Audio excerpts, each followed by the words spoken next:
परमात्मा कहते हैं जैसे माता गर्भ को रखे यतन बनाए और ठेस लगे, यानी कोई ऊक चूक होगी, कोई झटका लग गया तो भक्ति नष्ट हो जाएगी। ऐसे भक्ति चाहे, ऐसे तेरी भक्ति नुकसान नष्ट हो जाएगी यदि आपने लापरवाही कर दी है। मर्यादा का इतना पालन करना चाहिए जैसे सीता जी को श्री राम ने, सीता जी ने जब देखा कि एक मर्ग हिरण उसकी बाड़ी को तोड़ रहा है, देखा तो वो तो सोने का है, सर्व सोने का हिरण। देख जब बुद्धि भ्रष्ट हो जाती है ना, उल्टे दिन लग गए, इतनी भी समझ में ना सीता जी के सोने के मर्ग होया करें कदे, सारा सोने का मर्ग। तो वो माया वही मर्ग था, उसका रावण का मामा मारीच वो लीला कर रहा था, सीता को उठवाने का यत्न था। तो कहने का भाव ये है कि जब वो चलने लगे, राम ने लक्ष्मण से कहा था भाई तू बताइए मैं जाऊं हूं या नहीं मानती, जिद्दी बहुत है यार, मैं जाता हूं तू आइए मत ना। नो बोला मैं आऊं तक को नहीं, पर या मुझे आदेश देगी तो मैं क्या करूं। तो नो करिए, इसके चारों तरफ ये मंत्र बोल कर और एक रेखा खींचाइए। पहले तो ये कोशिश करिए ना आना, यहाँ जंगल का काम है, सौ समस्या हो जाती। ऐसा ही हुआ। फिर कहने का भाव ये कि लक्ष्मण ने भी जाना पड़ गया, उसी के कुबोल बोलते हैं। सीता ने बोली तू तेरा भाई मार गया, किसी ने वो ऊपर आवाज लगा रहा है हे राम हाय मर गया, तू जाना नहीं चाहता, तेरी नीयत में फर्क है, तू नहीं जाना चाहता, तेरी नीयत में गड़बड़ है, यहां तक बोल दिया सीता ने। तब लक्ष्मण जी ने कुटिया के चारों तरफ वो मंत्र बोल कर और एक रेखा खींच दी और कहा कि आप इसे बाहर मत जाना।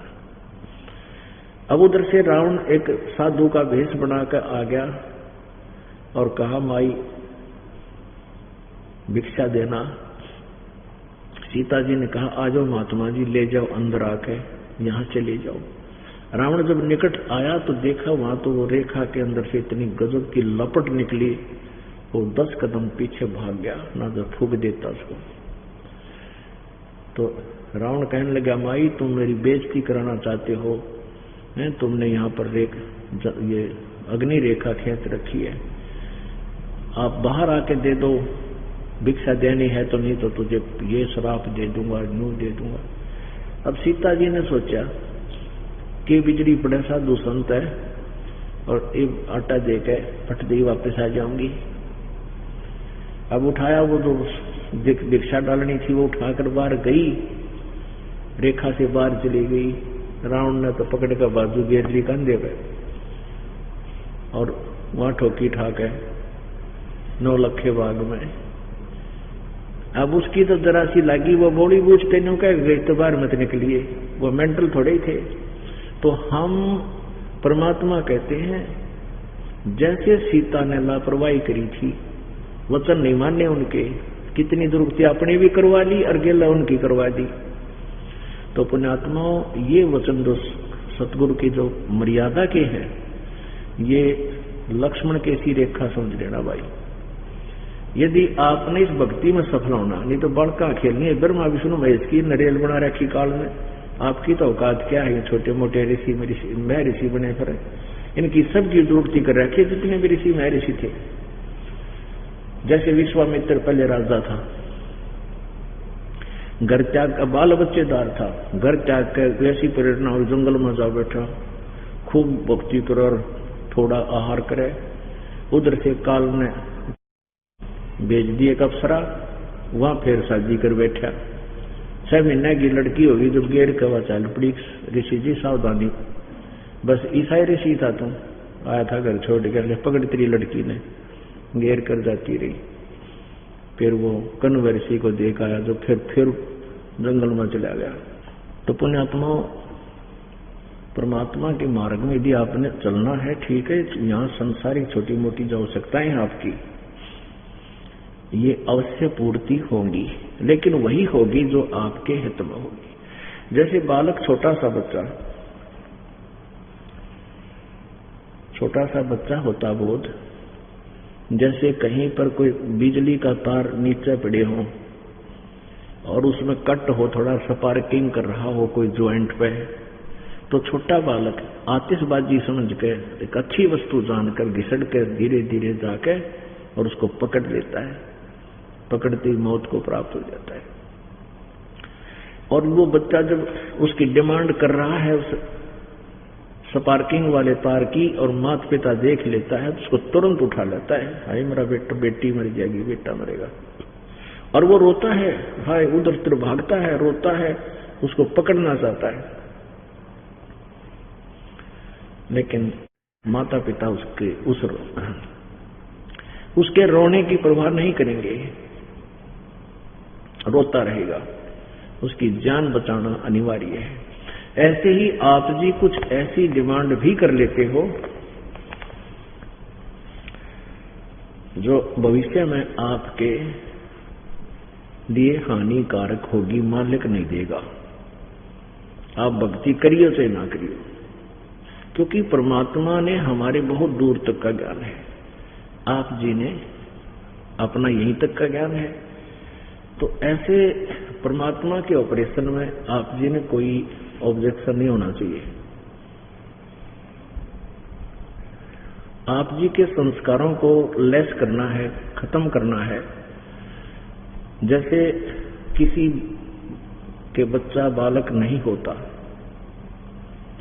और फिर परमात्मा का नाम लेने से बच्चा यानी गर्भ रहा और फिर वो खराब हो गया, ऐसा दास ने काफी केस देखे हैं जी भक्ति मार्ग के लाइफ में। तो कहते जी आपकी दया से रजा हुई थी कबीर बंदी छोड़ की कृपा से, लेकिन खराब हो गया बालक। हम यही कहते हैं बेटी कोई बात ना, फिर दया करेंगे दाता, जो करते हैं परमात्मा ठीक करते हैं, लेकिन एक दो ऐसे गड़बड़ हो जाती है तो उनका दिल टूट जाता है कि यहां भी हमें कुछ लाभ मिला को नहीं। परमात्मा कहते हैं धीरे धीरे रेमना, धीरे सब कुछ हो, मालिसी से सौ बरारी तुम्हारे फल हो। इसका एक कारण ये भी होता है कि परमात्मा आपके संस्कारों में परिवर्तन करेगा। आज मैं दिखा दूं आपने कम से कम भी 60% लड़कियां के सताए हुए आदमी आते। एक तक मेरा बेटा दारू पिए है, कोई नो दुखी करे है, कोई ऐसा कर रहा है, कोई ऐसा जेल में पड़ा है, कोई कुछ कर रहा है, और कोई कहे मैंने पीटे है। एक तो बुढ़ा रो खड़ा खड़ा, मैं बोला घर ना जाऊं, वहां क्यों छोरा मारे है, अरे तेरा गजब भैया। तो पुण्यात्माओं परमात्मा तुम्हारे संस्कार ठीक करेगा। ऐसी कोई निकम्मी संस्कार का कोई ऐसा बीच में आने वाला होगा, उसको आप ही सेट कर रहे हैं। एक जींद में बहन रहा करती, उसने नाम ले लिया, उसकी पुत्र वधू के एक लड़की थी और कई वर्ष हो गए थे उन बालक ना होते, वैसे ही गर्भ खराब हो जाता, और उन दोनों ने फिर नाम भी ले लिया। नाम लेने के बाद भी उस पुत्र वधू का एक दो बालक खराब हो गया, तो फिर वो इधर उधर भी धक्के खाए, फिर भी नहीं बात बड़ी, फिर दोबारा उपदेश लिया उसने, लड़की ने। उसकी माँ, उसकी सास तो बिल्कुल पक्की लगी रही, लेकिन उस पुत्र वधू का विश्वास थोड़ा था। तो क्या हुआ, दो गर्भ खराब हो चुके थे नाम ले पीछे, और तीसरा फिर कृपा हुई राजा हुई मालिक की, उसका गर्भ रहा बेटी के, और वो तीसरा भी खराब हो गया। तो टक्कर मारे, रोवे, बेगन कर दिया उन्हें। उनकी माँ भी आएगी, यानी उसकी पियर था, मायके था, और पूरा हो गया भी, बच्चा खराब हो गया, सारे वो आने जाने हो गए उनके। उसकी सास ने मेरे पास संदेशा भिजवाया जी ऐसे ऐसे गड़बड़ होगी, और या तो घना जी काल कर रही है, टक्कर मारे हैं, आंख सुझा ली, के फायदा हुआ, गुरु जी कहे न्यू कर दिया, न्यू कर दिया। तो शाम की बात थी, सुबह उन्होंने फोन किया, मैं परसों, उसने फिर अपने घर पे हमें बुला लिया, जब हम ऐसे थोड़ी सी संगति घर जाया करते थे। उससे तीसरे दिन खाने का व्यवस्था कर दी।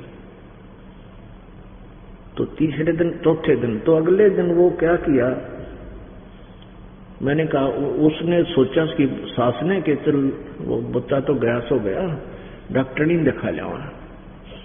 मुझ दास से बात होने के बाद मैंने कहा भी कोई बात ना, परमात्मा जो करे वो सही करे है, तो मान्या करो, कुछ विश्वास कराया करो। पहले संगत थोड़ी थी तो यहाँ आप इसलिए बुलाते हैं आपको, ज्यादातर तो आप एक दूसरे से सुनकर सेट हो जाते हो। तो वहां उस समय ऐसा नहीं था, तो ज्यादा ही दुखी सी हो रही थी माँ वे, भगवान जो करे ठीक कराया करे, तुम विश्वास रखो। अब उसकी सास का तो विश्वास था पर वह बालक थी। तो डॉक्टरनी का गए, डॉक्टरनी के गए तो उसने चेक किया। वो कहने लगी कौन, तीसरे दिन कहती कौन कहे बालक खराब हो गया, बालक तो न्यू का न्यू है, एज इट इज है गर्भ इसका। और फिर खुशी का ठिकाना नहीं इस बेटी का। फिर 30 दिन हमारी रोटी कमे खाने पर बुलाया है, बड़ी खुशी खुशी फूली फूली। फिर हमारा बेटा परमात्मा जो करता ठीक है, हमें तो मालूम था जो मालिक करे वो सही करे, पर तेरा विश्वास नहीं था ना जी, पक्का विश्वास हो गया। मैं तो कभी पक्की जच की मेरा भगवान पूर्ण है, कबीर जी माँ ठीक बेटा, मैं चाहवा ठीक थारा विश्वास बने। अब 3 उनका चाह था ना बेटे का, 3 महीना बाद से फिर चेक करा लिया, छोरी पाई। फिर रोए भाई मत इसने गर्भपात कराऊंगी नो कराऊंगी, लेकिन उनको हमने बता ज्ञान से परिचित थी। उसकी सास ने बोली खबरदार जैसा पाप कराया है तो अपने आत्माओं। फिर उसने नहीं ऐसा गलती की, मालिक की दया से वो लड़की हुई, फिर आगे फिर लड़का हो गया। तो विश्वास रखा उसने। अब देखो हमारी तो ऐसी बूंदी आदत से, जैसे ऊंट होता ना, ऊंट पर सामान धरे, कोई सामान ला दिया करे ना, जो भी और तारे जब भी यानी वजन धर रहे हैं जब तक ठीक रोए, और तारे जब भी करे यानी उसको कम कर रहा है उसके वजन को, फिर भी तो हमारी इसी आदत बन गई ऊंट के सी। परमात्मा जैसे अपने हिसाब से ऑपरेशन कर रहा था, उसने केला 1 सेकंड में के कर दे। उसने इनकी स्थिति देख करके अपनी आत्मा को ले लिया था, लड़की थी गर्भ में, और इसने हाहाकार मचाई, तो ले फिर ले ले बेटी, वह लड़की दे दी। और फिर नो रो आए मत इसने गर्भपात कराऊंगी मारूंगी या नीच कहेंगी। तो कहने का भाव यह कि भगवान अपने हिसाब से ऑपरेशन करता है, वजन कम करता है जब भी रोए ऊंट की तरह, और धरे जब भी रो तुम। तो इस तरह हमने राज्य रमता राम की, राज्य रमता राम की रजा धरे दो शीश, और दास गरीब दरस परस 30 बैठे जगदीश। मालिक की रजा में राजी रहे, जो कर तू रखे दाता। बालक से हमारी सोच तो एक जीव जैसी है, और उसने हमें इसे बुल्ले झंझट से पार निकालना है, सतलोक लेके चलना है, कोई बालक का खेल है। तो इसको आप एक सिंपल सी बात मत समझो, बहुत सावधानी की आवश्यकता है। अब जो प्रसंग चल रहा था, इस सृष्टि में कोई जीव सुखी नहीं। परमात्मा ने बताया है कि उदय अस्त की बात करते हैं, मन सबका किया विवेका हो। जो पृथ्वीपति राजा होते थे उनका मन पता है कोई तो सुखी नहीं। जिसका जितना बड़ा राज्य क्षेत्र होगा उतना ही महादुखी होगा। सब चिंता है, कितना अकाल पड़ गया, कितना और पंगा पै रहा है, कितने हाहाकार नाच रही है, कितने कोई धरने दे रहा है, कोई कुछ कर रहा है। लेकिन हमारा जो सुख के नापने का पैमाना वो खराब है, गलत है। हम इसी सुख को सुख मान रहे हैं, घर में संपत्ति हो जा, संतान बढ़िया हो जा, संतान छोरा हो जा, लड़के को ज्यादा महत्व देते थे, अभी दे रहे हैं इंसान लोग। लेकिन यह काल की भूल भुलैया है, इसमें कभी नहीं फंसना चाहिए। परमात्मा बेटा जैसे बेटी कि किसी प्रकार की रखे, रहर भक्ति करके यहां से पीछा छुटवा ले। क्या बताते हैं परमात्मा? सुखदेव ने 84 भुगती, बना पजावे खरगो, तेरी क्या बुनियाद पुरानी, तू पेंडा पंथ पकड़ो। सुखदेव जी ने कहते 84 लाख योनियों में कष्ट उठाया और गधे की योनि प्राप्त की। और आपकी क्या बुनियाद है, आप जी की क्या औकात है कि आप जो साधना कर रहे हो इससे कोई सुख प्राप्त कर लोगे? सुखदेव ने 84 भुगती बना पजावे खरवो, तेरी क्या बुनियाद पुरानी तू पेंडा पंथ पकड़वो। पेड़ा पंथ वो मार्ग ग्रहण कर। कौन सा? गीता जी अध्याय नंबर 18 के श्लोक नंबर 62 में कहा कि अर्जुन तू सर्वभाव से उस परमेश्वर की शरण में जा, उसकी कृपा से तू परम शांति और शाश्वत स्थान यानी सतलोक को प्राप्त होगा।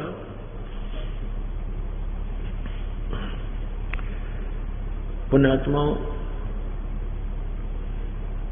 परमात्मा का पाना कोई कठिन बात नहीं है। ये विश्वास होना कि हम जो मार्ग ग्रहण किया है, जो भक्ति विधि हमें प्राप्त है, ये श्रेष्ठ है। और इस मार्ग को, इस भक्ति की विधि को आपके हृदय में और इस तत्व ज्ञान को हृदय में जचाने के लिए ये सारा प्रयत्न हो रहा है। नहीं तो 2 अक्षर की बात थी। यदि ये बीच में ये अज्ञानी संत ऋषि महर्षि, ये नकली कबीरपंथी बिना कबीरपंथी, ये राधा स्वामी बिना राधा स्वामी, दर्दन सतगुरु, ये सारे पथ भ्रष्ट है, ये दिग् भ्रष्ट है। इनका यथार्थ ज्ञान ना यथार्थ भक्ति मार्ग है। अब ये कड़वी जो सत्य है ये अलग में उतरती कोई ना, गले ना उतरती सबके, अरे या उतरे पार पड़ेगी। ये कुनीन है पुण्यात्माओं, या खानी पड़ेगी आपने। आपका दीर्घ रोग हो रहा है मलेरिया, और या खानी पड़ेगी, इसके खाने से लाभ हो। तो कहने का भाव यह कि अगर ये बीच में इन टांग ना अड़ा रखी होती या भक्ति खराब ना कर रखी होती तो भगवान आए थे 600 साल पहले। यही ज्ञान वो पुरुष में देते थे जो दास आज आपके समक्ष रूबरू करा रहा है। लेकिन इन नकली संतों ने, ऋषियों ने, महर्षियों ने उस परमेश्वर की इस बात को ऊपर नहीं आने दिया। इतना कह करके कबीर अशिक्षित है, ये संस्कृत भाषा नहीं जानता। और ये ब्राह्मण लोग, ऋषि महर्षि को चाहे ब्राह्मण को, ये संस्कृत भाषा जानते हैं। और संस्कृत भाषा के अंदर ये सभी ग्रंथ लिपिबद्ध थे, जैसे चारों वेद, गीता जी और पुराण। तो इस बात जो परमात्मा अपने सच्चिदानंद घन ब्रह्म की वाणी में सिंपल लैंग्वेज में वो ज्ञान बोलकर लिपिबद्ध करा के गए थे। और उसमें भी कहा करते थे कि तुम कौन राम का जपते जापम, तात कटे ना तीनों तापम। तुम किस राम का, किस भगवान की भक्ति करते हो जिससे तुम्हारे 3 ताप भी नष्ट नहीं हो सकते। तो अपने आत्मा मासा घटे न तिल बधे, विधना लिखे जो लेख, और सच्चा सतगुरु मेट कर ऊपर मार दे मेख।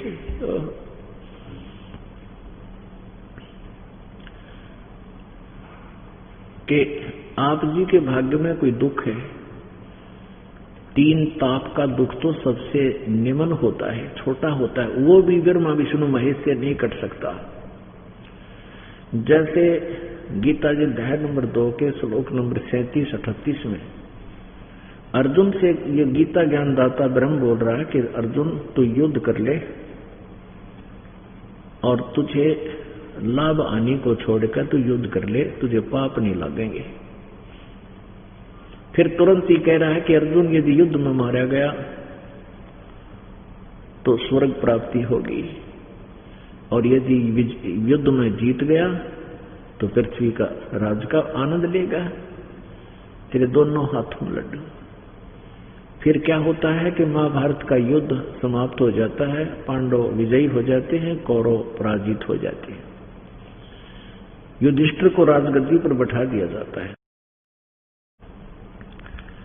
युधिष्ठिर जी को भयंकर स्वप्न आने शुरू हो जाते हैं, जैसे कोई कटे हुए सिर के व्यक्ति घर में घुस रहे, हाहाकार मच रही है, भयंकर आकृतियां दिखाई देती हैं, जैसे कोई मार रहा है, काट रहा है। बहनें जैसे अपनी चूड़ियां फोड़ रही हैं और कह रही हैं कि हे अन्यायी, इतने मेरे पतियों का हमारे सुहाग उजाड़ दिए, तुझे क्या मिल गया ये ऐसा विनाश करके, अब तो चैन से राज कर रहा है।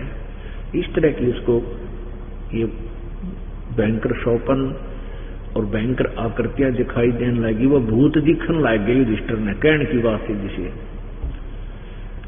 उसके समाधान के लिए श्री कृष्ण जी के पास गए। श्री कृष्ण जी ने कहा कि तुमने जो युद्ध में बंधुघात किया है, जो पाप करे हैं, अपने रिश्तेदार मार दिए, भाई काट डाले, वो आत्माएं तुम्हें सता रही हैं। ये 3 ताप के अंदर दुख है। उसके लिए क्या बताया कि एक अश्वमेध यज्ञ करो और उसमें करोड़ों सभी पृथ्वी के तो पहले तकरीबन सभी भक्ति करा करते थे। कोई किसी जाति में जब से था सभी भगवान की भक्ति करते थे।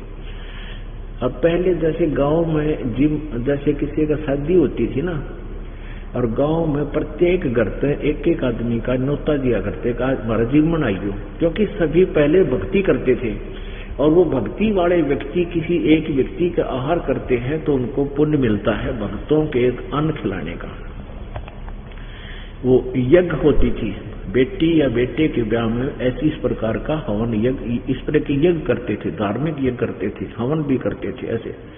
तो ऐसे ही उसने कहा, श्री कृष्ण जी ने कहा कि पूरी पृथ्वी के सभी आदमियों ने बुला ले उस यज्ञ में, और सभी ऋषि महर्षि ब्राह्मणों को बुला ले, और सब भोजन खाएंगे। भोजन खाने के बाद एक अलग स्थान पर रखा हुआ एक 5 मुंह का 5 मुखी एक शंख आवाज करेगा, बगैर किसी बजाए अपने आप बाजेगा ऑटोमेटिकली। और यदि उसने आवाज कर दी तो तुम्हारी यज्ञ सफल होगी तुम्हारे ये 3 ताप कटेंगे, भूत दिखने बंद होंगे, अन्यथा नहीं। ऐसा ही किया गया। अब उस समय अर्जुन के दिल में खटका तो लग गया कि जब तक ये भगवान यूं कह था कि अर्जुन तुम्हें कोई पाप नहीं लगेगा तो युद्ध कर ले। अरे ये नो कह है तुमने जो भाई मारे थे, रिश्तेदार मारे, सैनिक मारे, वो पाप दुखी कर रहे हैं, उसके लिए यज्ञ करो। अब उस समय तक अर्जुन नहीं बोला कि यदि मैं वाद विवाद करूंगा तो भाई नो सोचेगा कि ये पैसे ला कर राजी को ना, ये मेरे ट्रीटमेंट पे जो इतना करोड़ों रुपया लगेगा, लाखों, ये लगाना नहीं चाहते, ये तो इसलिए वाद विवाद शुरू कर दी। और अर्जुन को पता था मेरा भाई फिर इलाज नहीं करा होगा, सारी उम्र ऐसे दुखी रह जाएगा। अर्जुन नहीं बोला। उसने स्वीकृति दे दी, स्थान निहित कर दिया, जन निश्चित कर दिया गया, और 33 करोड़ देवता, 88,000 ऋषि और 12 करोड़ ब्राह्मण, 56 करोड़ यादव कृष्ण जी के जो वंशज थे, और बाकी अनाथ जीवगण कितने भोजन करने आ गए। 9 नाथ 84 शब्द ये सब आ गए, लेकिन सबने भोजन कर लिया, शंख नहीं बाजा, आवाज नहीं करी शंख ने। कहने का भाव यह है कि वो यज्ञ सफल नहीं हुई, उनके 3 ताप नाश नहीं हुए। तब पूर्ण परमात्मा द्वापर युग में पूर्ण परमात्मा कबीर देव जी जैसे अपने विधि अनुसार, अपने नियमानुसार प्रत्येक युग में आते हैं। द्वापर युग में करुणा में नाम से प्रकट थे। एक कमल के फूल पर परमात्मा ऐसे ही विराजमान आकर होते हैं, और वहां से एक वाल्मीकि परिवार निसंतान था, वो उठा लाए थे, और उधर से उसका एक साथी था, सुदर्शन नाम का एक परमात्मा का एक भक्त बन गया था, सुदर्शन नाम का वाल्मीकि। तो कहने का भाव ये है कि परमात्मा कबीर जी का जो शिष्य वाल्मीकि था, सुदर्शन उसका नाम था। सुपच इसलिए कहा करते जैसे शेड्यूल कास्ट ने सुपच को बोल देते, और वास्तव में जाति वाल्मीकि थी। तो वाल्मीकि जाति में जन्म उस सुदर्शन जी का, परमेश्वर कबीर जी भी उसी जाति से संबंधित थे, क्योंकि वो जैसे दुल्हा कहलाए थे तो उसमें द्वापर युग में वाल्मीकि कहलाते थे। ऐसे ही लीला करते हैं दाता, किसी का न्यू बिना तो चाहिए भगवान आ रहा है, और वही परमात्मा को पा सकते हैं जो जाति और मजहब और इन बकवादा न छोड़ के केवल राम परमात्मा न पाएंगे। तो ऐसा ही सुदर्शन जी, परमेश्वर कबीर जी की भक्ति करने वाले सुदर्शन जी को वहां बुलाया गया, और फिर सुदर्शन जी ने जब आहार किया तो वो शंख बजा, यानी वो यज्ञ सफल हुई। अपने आत्माओं, हम पहले सुना करते थे कि सुदर्शन जी के ने पांडवों की यज्ञ संपूर्ण की थी, तो क्या कहते थे कि श्री कृष्ण जी का पक्का भगत था वो। अरे श्री कृष्ण जी ने रोटी खा ली, भगत की तरह गया। फिर जब श्री कृष्ण जी ने खाना खा लिया, शंख नहीं बजा है, और सारे सब ने 3 लोग के देवता भी आ रहे थे, उनने भोजन खा लिया, तब भी शंख ना बजा। कृष्ण जी के बाकी कौन से कच्चे भगत थे, कृष्ण जी ने खा लिया, भगताएं गिनती की तरह गई, फिर उसके आगे। तो अब ये ज्ञान नहीं था हमारे को, अब पता चला वो के सांग था, वो तो भगवान न्यारा, उसकी लीला न्यारी, उसकी शक्ति न्यारी, कर्म दंड, यानी 3 ताप को भी वो कबीर परमात्मा ही काट सकता है। वास्तव में क्या हुआ था कि कबीर परमात्मा स्वयं ही अपने भगत का रूप धारण करके सुदर्शन जी का वहां यज्ञ में आए थे और भोजन पाया था। फिर वो शंख ने डूंडा उठाया था, यानी वो 3 ताप का जो कष्ट था, युधिष्ठिर को जो भूत दिखे थे, प्रेत आत्मा सतावे थी, वो भी कबीर परमात्मा से समाप्त हुए, न ब्रह्मा से वे, न विष्णु से, न शिव से, न कृष्ण जी से। तो यहाँ कहते तुम कौन राम का जपते जापम, और ताते कटे न तुम्हारे 3 ताप। एक समय एक काशी में एक दामोदर नाम का एक बिजनेसमैन था। दामोदर नाम का एक सेठ था, और वो भगवान का बहुत ज्यादा भक्त था, श्रद्धालु था। सभी देवी देवताओं के जैसे हम हिंदू हैं, और जिस प्रकार हम हिंदू धर्म होने के नाते दंत कथा लोक वेद के आधार से जो पूजाएं करते थे, वो सभी देवी देवता जो विष्णु जी, श्री कृष्ण जी, शंकर भगवान, देवी, इन सब की मूर्तियां आदि रख के अपनी जहाज में, उसका एक जहाज चलता था। पहले इन दरियाओं के अंदर भी जहाज के माध्यम से व्यापार किए जाते थे। तो ऐसे समुद्र में भी, समुद्र जैसे दरिया समुद्र में गई, समुद्र के साथ साथ फिर दूसरी दरिया को पकड़ कर वो दूसरे जगह जाते थे, ऐसे समुद्र को भी कुछ क्षेत्र में पार करते थे।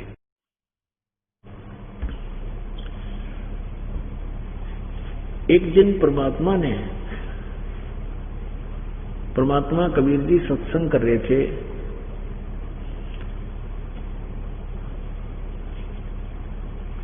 किसी मोहल्ले में, किसी कॉलोनी में। तो वहां उस सेठ दामोदर जी का घर था, आसपास में थोड़ी सी दूरी पे। तो जिसके सत्संग परमात्मा ने करना था, उस बहन ने उस दामोदर सेठ की धर्मपत्नी को, उस धर्मवती नाम था उसका, धर्मवती को भी आमंत्रित कर दिया कि हमारे घर आइए, हमारे गुरु जी आएंगे, बहुत बढ़िया ज्ञान सुनाते हैं।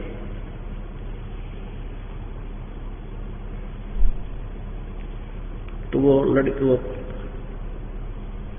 लड़की ने, वो बहन थी जो धर्मवती, दामोदर सेठ की पत्नी, वह सत्संग सुनने चली गई। और सत्संग सुनने चली गई तो वहां परमात्मा ने ज्ञान दिया। अपने आत्माओं, आपको उदाहरण दिया कई बार कि एक घर में एक सदस्य नाम ले रहा है, 2 ना ले रहे। एक घर में 2 सदस्य नाम ले रहे हैं, 3 नहीं ले रहे। एक घर में 3 सदस्य नाम ले रखा, 1 नहीं लेता इस बात से। तो ये के कारण है कि वो परमात्मा ने उदाहरण दिया है कि जैसे एक कोयल होती है, कोयल,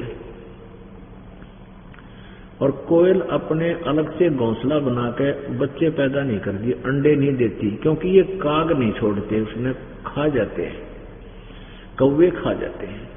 तो वो क्या करती है कोयल, जब वो ये देखती है कि जिस किसी मादा कौवी ने समझ ले अंडे उत्पन्न कर रखे हों और वह कहीं इधर उधर अपना पेट भरने के लिए जाती है, आहार करने के लिए, तो पीछे से उसके घोंसले में अंडे उत्पन्न कर देती है कोयल।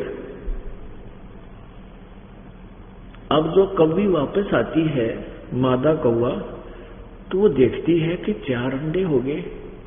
अब वो पहचान पाती नहीं मेरा कौन सा है, नहीं तो वह गिर दे नीचे ठा के या खा ले उन्हें, तो उसका इनो डर रहे कि तेरे इन तेरा अपना ना खराब हो जा। तो उन सब के सब को वो परिवर्ष कर देती है, सब के सब का वो उनको से देती है, बच्चे बना देती है। और बच्चे जब बन जाते हैं तो वह मादा कोयल जिसने अपने अंडे उस घोंसले में छोड़े हुए हैं उसके पिछाड़ में ना आते कौन से तेरे हैं, एक सा रंग होता है। तो कुछ दिन के बाद वो बच्चे फिर उड़ने लग जाते हैं, ऐसे उड़ने लग जाते हैं। तो थोड़ी देर गए उड़ के फिर वापस आ गए, फिर उड़ कर गए, फिर वापस आ गए। तो वह देखती रहती है कि अब ये पूरे परफेक्ट हो गए बच्चे चारों। तो वह फिर दूर बैठ के अपने बच्चों को कैसे लेती है अपने पास, कैसे बुलाती है, दूर बैठ के आवाज लगाती है कुहू कुहू की। जो कोयल वाले बच्चे होते हैं ना वो ऐसे देखते हैं, क्योंकि उनका तो अटैक करती है वाणी आवाज, तो तुरंत उड़कर अपनी मां की आवाज की तरफ चल पड़ते हैं। अब वो मादा कौवी कुछ दूर तक उनके पीछे भागती है, मेरे बच्चे गए गए। फिर वह कोयल फिर और आगे चली जाती है, वहां जाकर कुहू कुहू करने लग जाती है। तो फिर वो बहुत दूर चले जाते हैं, तो वो कौवी वापस आ जाती है, कहीं तेरे वो दूसरे बच्चों का कोई हानि ना कर दे, उनको छोड़ देती है। तो पुण्यात्माओं, वो काग आड़िया कहता असर नहीं, वो काग वाले बच्चा कहता असर नहीं उस वाणी का, और कोयल वाला का हो गया। तो ऐसे ही परमात्मा कबीर जी अपनी पुण्यात्माओं को ऐसे ही जगह पर जन्म देता है, और जब वो थोड़े से समझण जोगे हो जाए ना, फिर अपनी वाणी बोलते हैं। दास ने गांव गांव में नगर नगर में जाकर या कोयल की वाणी बोली, परमेश्वर की वाणी का वहां प्रचार किया। जो कोयल के बच्चे थे वो उसी समय गेल लाग लिए, आज तक अटल है। और उसी घर के मनमाने 2 सदस्य ना लाग रहे, वही बिगुन का दिमाग चाटे बकवाद करे, क्योंकि वो काग के थे, वो काल के हैं। और जो परमात्मा के बच्चे थे वो आज देख लो यहां रंग लग गया। तो परमेश्वर कहते हैं सटदल दोनों दीन का, दिल में दोष ना धार, सतगुरु का कोई एक है, यू काल का सब संसार। काल ने तो अपने आहार के लिए बच्चे पैदा करवा रखे। जैसे गीता जी अध्याय नंबर 7 के श्लोक नंबर 12 में कहा कि तीनों गुणों के भाव से जो कुछ भी उत्पन्न, जो कुछ भी हो रहा उसका मुख्य कारण मैं हूं, उसका निमित्त मैं हूं। वो मुझसे ही हो रहे ऐसा जान, लेकिन मैं इनमें नहीं, ये मुझ में नहीं। क्योंकि रजगुण ब्रह्मा से संतान उत्पत्ति ये काल के लिए, सतगुण विष्णु से हमारे एक दूसरे मोह ममता की सती थी, ये भी काल के लिए यहां रोके रखे। और भगवान तमगुण शिव जी से हमारा संहार करवा देना, ये भी काल के लिए।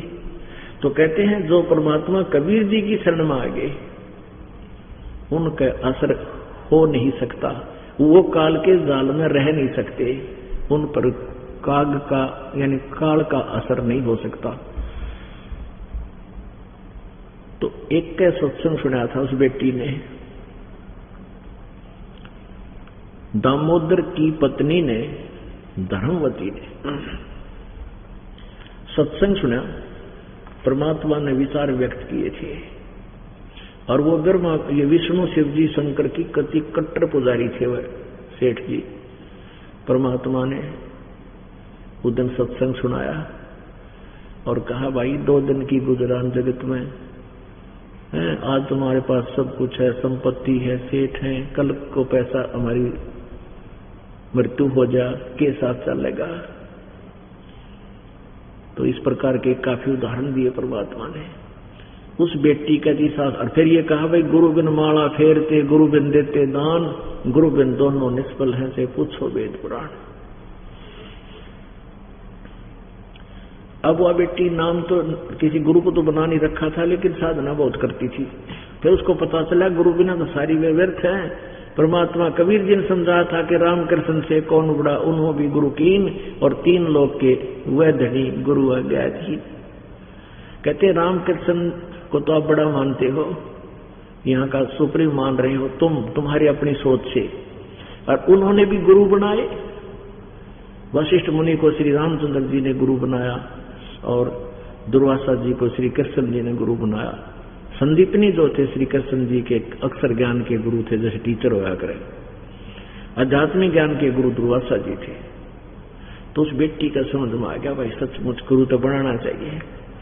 अब उसके सामने एक समस्या आ गई बेटी का, उस धर्मवती का। उसने अपनी सहेली से कहा बहन मैं तो नाम लूंगी, मैं तो नाम लेना चाहती हूँ, कल न जीवन मेरा जीवन मृत्यु होगी तो जीवन नहीं रहा था, क्या करूंगी मैं। और परमात्मा कहते थे कि मेरी शरण में आने से तुम्हारी अकाल मृत्यु होगी, वह भी नहीं होगी, यह गारंटी देता हूं। अब उस व्यक्ति के इस बात का भी डर हो गया, क्योंकि ज्ञान जब हो जाता है ना इस जीवन का, मनुष्य जन्म के महत्व से जब परिचित हो जाता है, एक एक पल भारी हो जाए अच्छी आत्मा को, हे भगवान कहते मृत्यु हो जाए कल में, और नाम बिना रह जाऊं मैं। उसने अपनी सहेली से, जो उसके जिसके घर में सत्संग हो रहा था, उससे कहा बहन मैं नाम लूंगी। वह बोली आजा गुरु जी के पास चल, नाम ले ले। मेरे सामने एक समस्या आएगी, क्या कि मैं कोई भी कार्य अपने पति से के पीछे से नहीं करती, उसकी आज्ञा के बिना मैं कोई कार्य नहीं करती, और मैं असमंजस में फंस गई बहन के नाम में लेना चाहूं, मेरी तो रात भी ना कटे, कल दिन भी पूरा ना हो मेरे पे। अब इसका समाधान कैसे हो, और पति की आज्ञा मैंने मिली नहीं, मैं नहीं चाहती कि कोई ऐसा समस्या आवे मेरे को। कहने लगी इसका समाधान न फिर गुरु जी बताओगे, चल उनके पास चलते प्रार्थना करें। उसने सारी कहानी बता दी। परमात्मा ने कहा बेटा ना तो तेरे पति के साथ तेरा जन्म होया, और ना ही तेरे तू गेल मरेगी। अपने पति की प्रत्येक बात का तू पालन कर, लेकिन अपने जीवन के फैसले में, सौदे में किसी से सलाह लेने की जरूरत नहीं। अपने जो भक्तिहीन प्राणी थे, अपने जीवन की तू खुद जिम्मेवार है, और अपना नाम ले बेटा। कल किसने के बेरा कल मृत्यु होगी, तेरा पति कुन तेरा गेल मरेगा। तनु बोलिए भगवान नाम तो मैं लेऊंगी, और यह इज्जत भी आप राखियो। रोज प्रार्थना करती मन मन में है परमात्मा मेरे पति की बुद्धि बदलियो, कदे मेरे तो नाराज हो जाए। नाम लेकी भक्ति शुरू कर दी। सेठ जी आगे अपने व्यापार पर से वापस, तो उसने और उस दिन भी सत्संग दे खेल मालिक का, उस दिन भी सत्संग मालिक नजर रखा। कहते सोशल छिद्र मैं करूं अपने जन के काज। वहीं थोड़ी सी दूरी पर सत्संग था, उधर से सेठ जी आ गया।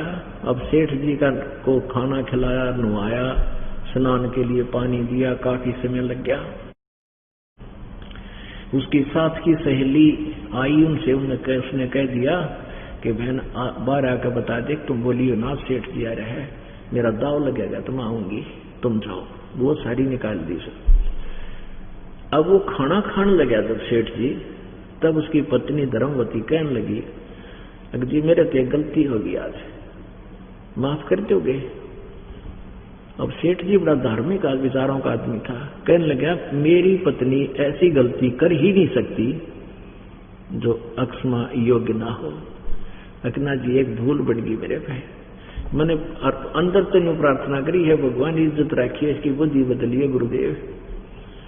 कहने लगी जी सच्ची बता दूं। कहा सच्ची ये बता कि या पड़ोस में ना उनका सत्संग हुआ था, उनके गुरुजी आ रहे थे, बड़ी कमल बढ़िया बढ़िया बात बताई। और गुरुजी ने कहते गुरु बिना मोक्ष ना हुए, और के मेरा जीवन काल किसका है कि ना है, और मैंने आपके आज्ञा बिना ये गलती कर दी, गुरुजी का नाम ले लिया, अपना रास्ते नहीं हो गए। अब वो धार्मिक आदमी होते हैं और फिर परमात्मा रजा बख्शते अपने बच्चों पे, उसके मन में जरा सा मलाल नहीं आने दिया और कहा कोई बात ना, भक्त बहुत अच्छी बात, भगवान का नाम मत लिया है, इसमें बुरी क्या कर दी तूने, इसमें क्या गलती कर दी, और क्या पूछना है तो अच्छी बात का क्या सलाह लेनी थी, बहुत अच्छा किया। और ये तो सब बैठे हैं, गुरु बिन ज्ञान नहीं, गुरु बिन भक्ति मोक्ष नहीं होता, अच्छा किया। अब उसने सोचा या बलाता टड़ी भाई, चलो कोई नहीं नाराजगी व्यक्त करी से। फिर सोचा कि ये एक ऐसा व्यक्ति है, एक बार ये सत्संग में चल पड़ेगा मेरे साथ और वहां के माहौल में देख लेगा, तो फिर इसने कोई कुछ भी कहता रही हो, ये मानना कोई ना किसी की। और ये संसार ऐसा निकम्मा है, कोई न कोई निकम्मा आदमी इसने कह देगा तेरी पत्नी रात में भी जा है और वहां ऐसे गुंडे है, फलान है, या तो बिगड़गी। तो उसने सोचा इसका ये समस्या हल हो जाए, मेरी गेल एक बार चल पड़े उस सत्संग में, नाम तो लो से ना लो पर वहां का माहौल देखा हो एक बार। तो उसने कहा जी आज गुरु जी का सत्संग है, और गुरु जी का संदेश आया था बेटी सत्संग में आइए, तो और मेरी सहेली सारी चली गई, मैं आपके आने से लेट होगी, आप मेरे साथ चलोगे सत्संग में। अब वो कहने लगा धर्मवती चलता मैं पढ़ूंगा, और मैं थका आ रहा, रास्ते में काफी लंबा सफर करके आया हूँ, मैं जाते मेरे लटके आवेंगे, मेरा के सत्संग में जाना ना, आप चली जाओ, अपनी कोई सहेली न ले जाओ। जो बोले जी सारी जाली आपने वो करियो, पाछे न बैठ जियो, नींद आओ तो लौट जियो, कोई ना नाटे। अब उसको पता था कि इतना भगवान आत्मा है, वहां चला गया तो सो लिया, फिर तो ऐसा सत्संग करते हैं गुरुदेव, नींद तो सौ को चली जाएगी इसकी। तो उसने सोचा रहा दुखी होगी, कोई बात न ले चल पड़ता, अच्छा जी मैं चलता हूं तेरे साथ। अब वहां परमात्मा ने सत्संग शुरू कर दिया। अब सत्संग के अंदर बताया गया भाई परमात्मा ने कहा ये सौदा फिरना ही संतो, यो सौदा फिरना ही, ये लोहे के सताव जाते काया देश राही। बहुत से लंबे लंबे मालिक ने विचार दिए कहने, और उस लाला जी की नींद आराम होगी और तेरा गजब हुई हो। फिर उसके मन में यह शंका थी कि मैं पूजा तो करता हूँ विष्णु जी की, और भगवान विष्णु का तो मैं पुजारी हूं, तो परमात्मा ने उसके मन की बात समझकर जो आंट लाग रही थी वो एक प्रश्न हल कर दिया। कहने लगे भाई कुछ भक्त प्रश्न करते हैं, परमात्मा ने सारी सृष्टि रचना सुनाई कि ऐसे ऐसे हम वहां से आए थे, ब्रह्मा विष्णु महेश की उत्पत्ति ऐसे हुई है, और ये तीन लोक के भगवान हैं, ये कर्म में जैसा कर्म करोगे वैसा ही फल देते, क्योंकि उस समय परमात्मा ऐसा मोटा मोटा सा ज्ञान दिया करते थे ऐसे स्थान पर कि ये ब्रह्मा विष्णु महेश तो जैसा तुम कर्म करोगे वैसा ही फल देंगे, आपके भाग्य में कोई आपत्ति है तो ये टाल नहीं सकते, वैसा ही देना पड़ेगा, वैसा ही अब भोगते हैं, स्वयं भी भोगते हैं। प्रमाण दिए जैसे श्री रामचंद्र जी को श्राप दे दिया था नारद जी ने, मैं पत्नी के वियोग में दुखी हूं, तू भी सारी उम्र ऐसे ही रहेगा। तो काफी उदाहरण दिए, लाला जी का सारे फिट हो गए, भाई बात तो सच है। तो कई भक्त परमात्मा कहते, कई भक्त ये प्रश्न करते हैं कि श्री कृष्ण जी ने ताम्रध्वज को, मोरध्वज के बेटे ताम्रध्वज को आरे से चिरवा के जीवित कर दिया था, तो क्या ये भगवान नहीं थे? कबीर जी कहते थे पूर्ण परमात्मा और है भाई, मैं उसी का संदेशा लेकर आया हूं, अपनी ही डबल रोल करते थे। और कभी कभी कह देते थे हम ही अलखला हैं कुतुब गोश और पीर, गरीबदास खालिक दनी हमारा नाम कबीर।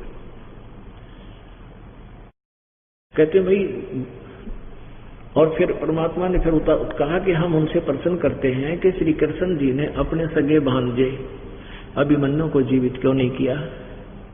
वो नहीं कर सके जबकि महाभारत के युद्ध में प्रथम दिन ही चक्रव्यूह में मारे गए थे, इकलौता पुत्र था, सुभद्रा रो रही थी, श्री कृष्ण रोए थे, 500 पांडव हाहाकार माच के उनका कुल नाश हुआ था। श्री कृष्ण जी वहां ठीक नहीं कर सके।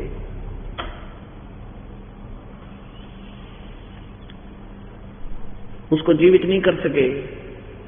कारण क्या था कि मोरध्वज राजा के पुत्र ताम्रध्वज की आयु शेष थी। उसको तो एक जाकर के बीच में उसकी कटवा करके जीवित कर दिया। इतनी इनके अंदर पावर है, लेकिन उम्र नहीं बढ़ा सकते, कर्म के दंड को टाल नहीं सकते। और अभिमन्यु का की आयु शेष नहीं थी। अब यह बात खटकी और कहते हैं कोयल के बच्चे और काग के इतना अंतर हो से, एक के चोट से धारिया जिन मिलना दाचा। उसी समय अपनी पत्नी से कहने लगा भगवान मैं तो नाम लूंगा। तो वो कहने लगी जी गुरु जी से मैं बात कर लेती हूँ, ले लो नाम, बड़ी अच्छी बात। तो परमात्मा के पास वो लड़की गई कि ऐसे ऐसे आपका भगत आया था जी, और मैं लाई थी तो बड़ो बुला के, और आपने बड़ी दया करी, आपकी कृपा से इसके मन में कोई दोष नहीं आया, मैंने इसे स्पष्ट बता दिया। तो ये कहने लगा बहुत अच्छा किया, तेरा नाम ले लिया तो बहुत अच्छी बात, परमात्मा आपने ही इसकी बुद्धि बदली है। और अब ये नाम लेने की कह रहे हैं। परमात्मा बोले बुला बेटी, बुला लिया। हाँ भाई सेठ जी नाम ले होगा, कहा जी उपदेश लूंगा। बात सुन ले भाई, गुरु जी की भक्ति करे ना जब, और देवता की पूजा ना चलती, वह सारी घर से सारी मूर्ति उठानी पड़ेगी जहां तू पूजा करता है। अन्य देवता की पूजा नहीं करनी, केवल एक परमात्मा की भक्ति बताऊंगा, वो साधना कर, और गुरु जी के अतिरिक्त किसी में आस्था तेरी होनी नहीं चाहिए। तो सेठ जी ने बोला जी मैं सौदा करना जानता हूँ, व्यापारी हूँ, मैंने खूब समझ लिया ज्ञान आपका, 1 नंबर का ज्ञान आपका, और मैं भी व्यापारी हूँ, सौदागर हूँ, कच्चा काम नहीं करता मैं। आज के बाद आपके अतिरिक्त दास किसी ने नहीं पूजेगा, मेरा नाम दे दो। परमात्मा ने कहा था नहीं होता, तुम लाला जी हो, बना ठेके चारों तरफ हाथ मारा करो, कदे फिर गड़बड़ कर दे काम ने। अगर नहीं, बिल्कुल नहीं हो गया, आपका दास आपका प्रत्येक आज्ञा का पालन करेगा। अब उसके कुछ लेकर नाम चला गया और समुद्र के अंदर जहाज लेकर चल पड़ा। वहां उसने एक कक्ष बना रखा था जहां पूजा करता था, सभी देवताओं की मूर्तियां तो भर रखा था। वो कमरा ठाडा फुल चारों तरफ चमका रखी थी, ब्रह्मा विष्णु जी की, शिव जी की, रामचंद्र जी की, देवी की, भैरव भूत सब खिला रहा था। जाके सबसे पहले वो सारी मूर्ति जल प्रवाह कर दी। एक कबीर जी का हाथ से बना हुआ चित्र वहां मिलता था, बना देते थे पहले, बहुत अच्छे चित्रकार होते थे, वो मिलता था, वो ले गया। सारा कमरा खाली करके एक मालिक का लाकर चित्र और जो मंत्र दाता ने दिए थे ये शुरू कर दिए, भक्ति करे, आरती करे, उनकी वाणी की जैसे बता रखे थे। अब दूसरे जो सेठ थे वो कहने लगे क्या हो गया, तो मेंटल हो गया क्या सेठ जी, इतने सारे ब्रह्मा जी, विष्णु जी, शिव जी, सारे की मूर्ति तारे के हटा दी, और एक ये कौन है। वो भी जानते थे कि ये कबीर दुल्हा, अरे ये दान की पूजा करने लग गया, तुम भगवान छोड़ दिया, हनुमान छोड़ दिया, है श्री कृष्ण छोड़ा, तेने तेरी बुद्धि भ्रष्ट होगी, तेरा नाश होगा। तो वो कहने लगे भाई अब मेरे बीच में मत आओ, तुम आप अपनी भक्ति करो, मैं अपनी करूं, मैं अपने जीवन का मैं खुद जिम्मेवार हूं, तुमने भाई इसमें सलाह देने की जरूरत को नहीं। अब उसकी हंसी करने लगी, आ गया कबीर, आजा कबीर। वो बोला, वो अपना क्या बोला, 10-15 नालायक, वो चलता रहा। वापस आ रहे थे सौदा भरकर, बिजनेस करके कोई सामान ले रहे थे, उनके बच्चे भी साथ थे, क्योंकि 2-2, 3-3 महीने लग जाते थे कई बार दूसरे लंबे टापू पर जाने के लिए। तो आते समय उनका सामान साथ में, 2-4 के बच्चे भी साथ में। क्या हुआ, समुद्री तूफान आ गया। समुद्री तूफान आ गया काफी दूरी से, और देखा तो वही समुद्री तूफान कैसा होता, जैसे आंधी उठकर चल पड़े धूल, इस प्रकार पानी उठकर चल पड़ता 30-40 फुट ऊंचे तक से, और उनको पूरी स्पीडता आता है। अब उनको जहाज चालक को पता होता है कि बात बिगड़ने वाली होगी, उसने अलर्ट कर दिए कि वो समुद्री तूफान आ गया है और इतना तेज तूफान है शायद ही हम बच पाएंगे। एकदम सबकी हाहाकार मच गई। अब अपने देवता ने याद करें, लेकिन वो काफी दूर से आता हुआ तूफान बढ़ता ही नजर आया है। और परमात्मा वो कबीर जी का शिष्य जो थे दामोदर जी आराम से बैठे।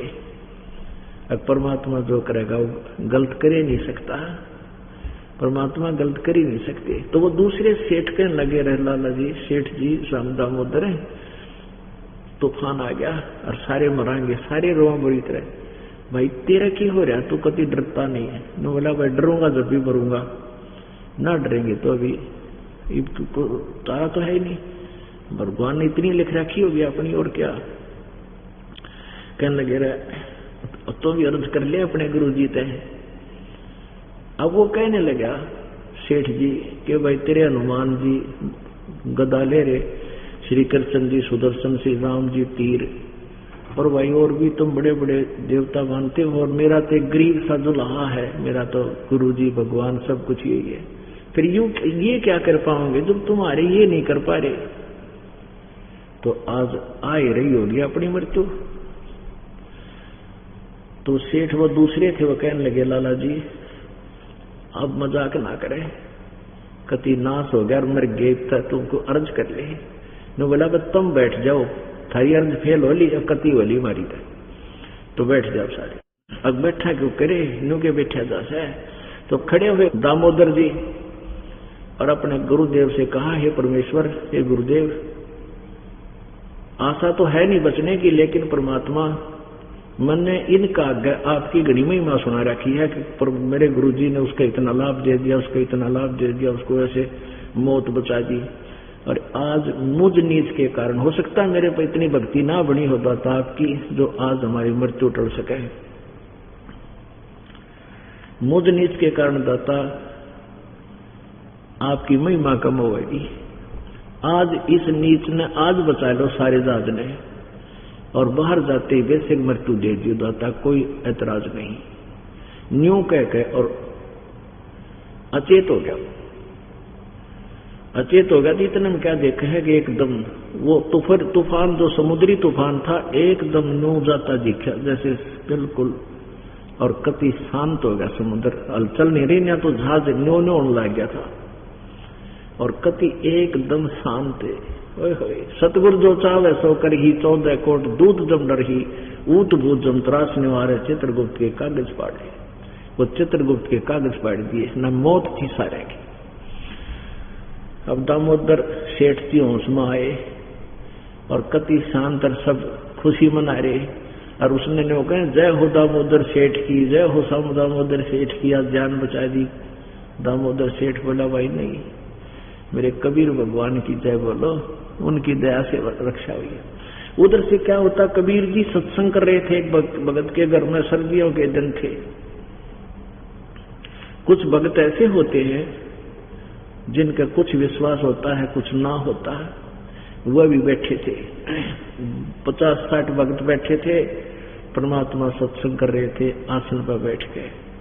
थोड़ी देर में क्या किया मालिक ने, ऐसे कर ऐसे कर दिया।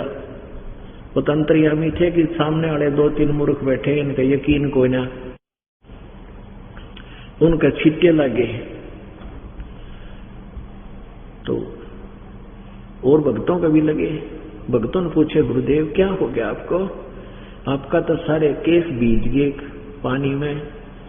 परमात्मा कहने लगे कबीर जी के दामोदर सेठ का भाई जहाज डूबा था, उसको बचा के आया हूं, नहीं तो नाश हो गया था। उसने पुकारा मेरे को हृदय से, तो और ना किसी का जच्चिया बात, किसी का ना यकीन हुआ। और नो सोचे गुरु जी यहां बैठे, पसीने आगे होंगे, शब्द गांव में थे, सत्संग कर रहे थे हैं, और वैसे ही कह रहे थे। तो वो वहां से जहाज के लोग चलकर आए, 2-3 दिन 4 दिन लग गया, हफ्ता लग गया। उस दिन भी सत्संग कर रहे थे परमात्मा किसी के घर में, और वो सारे वही, क्योंकि उस समय थोड़ी सी संगत होती थी, जहाँ सत्संग होता था सारे आ जाया करते काशी शहर के, तो उस दिन भी सत्संग कर रहे थे परमात्मा।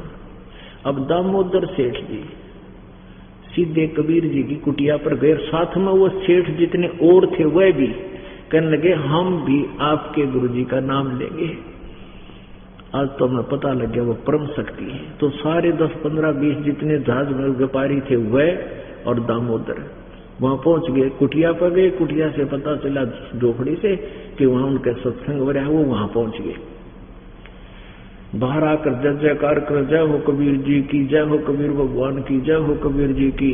अब जान बची लाखों पाए, परमात्मा को तो पता था। पूछा देखना बाहर क्या शोर हो रहा है, सत्संग कर रहे थे। एक भक्त दामोदर जी को जाने था, उसने कहा जी दामोदर सेठ आ रहा है, उसके साथ 10-20 भक्त हैं, लाला जी आपके दर्शन करना चाहते हैं। बोला बुला ले। आगे सारे नौकर, हे महाराज आपने हमारी जीवन बचा दिया है, महाराज हमारी जिंदगी, हमारे बालक बचा दिए, सारी जिंदगी आपके हाथों में, आपके द्वारा दिया हुआ जीवन है। परमात्मा बोले रे क्या बात भाई बताओ। तो वह राम कहानी बताई। तब उन बुद्धवा का कलाई जोड़े बैठे थे, न्यू गए थे, परमात्मा ने कहा था कि मैं उसका जहाज बचा गया हूं। तो सारे उन सेठों ने भी नाम ले लिया, और परमात्मा का इस प्रकार ऐसे अपनी समर्थता का दिखा करके प्रभु ने 64 लाख शिष्यों को उपदेश दिया था, आज से 600 वर्ष पहले।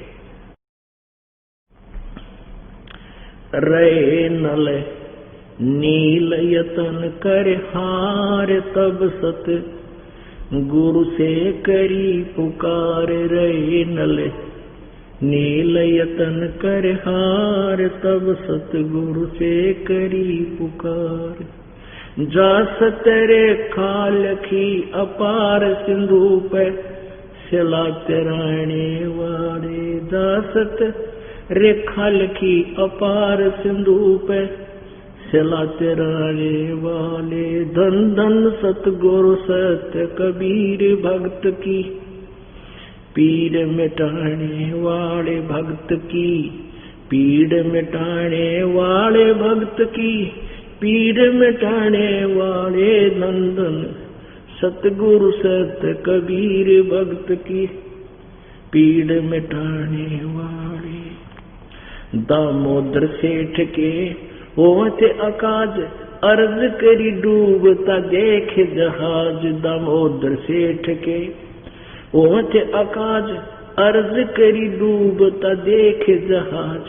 लाज मेरी रखियो हो गरीब नवाज, समुद्र से पार लगाने वाले। लाज मेरी रखियो गरीब नवाज, समुद्र से पार लगाने वाले। धन धन सतगुरु सत कबीर भक्त की, पीड़ मिटाने वाले भक्त की। पीड़ मिटाने वाले भक्त की, पीड़ मिटाने वाले। धन धन सतगुरु सत कबीर भक्त की, पीड़ मिटाने वाले। डसी सर्प न जब जा पुकारी, इंद्रमती अकुला। डसी सर्प न जब जाय पुकारी, इंद्रमती अकुलाए। आपने तुरंत करी सहाय गरोली, मंत्र सुनाने वाले। आपने तुरंत करी सहाय गरोली, मंत्र सुनाने वाले। धन धन सतगुरु सत कबीर भक्त की, पीड़ मिटाने वाले भक्त की। पीड़ मिटाने वाले भक्त की, पीड़ मिटाने वाले। धन धन सतगुरु सत कबीर भक्त की, पीड़ मिटाने वाले। कह कर जोड़ दीन धर्मदास, दर्श दे पूर्ण करियो आस। कह कर जोड़ दीन धर्मदास, दर्श दे पूर्ण करियो आस। काटियो जन्म मरण की तरास सत्य पद प्राप्त कराने वाले। मेटियो जन्म मरण की तरास सत्य शब्द प्राप्त कराने वाले। धन धन सतगुरु सत्य कबीर भक्त की पीड़ मिटाने वाले। सत साई।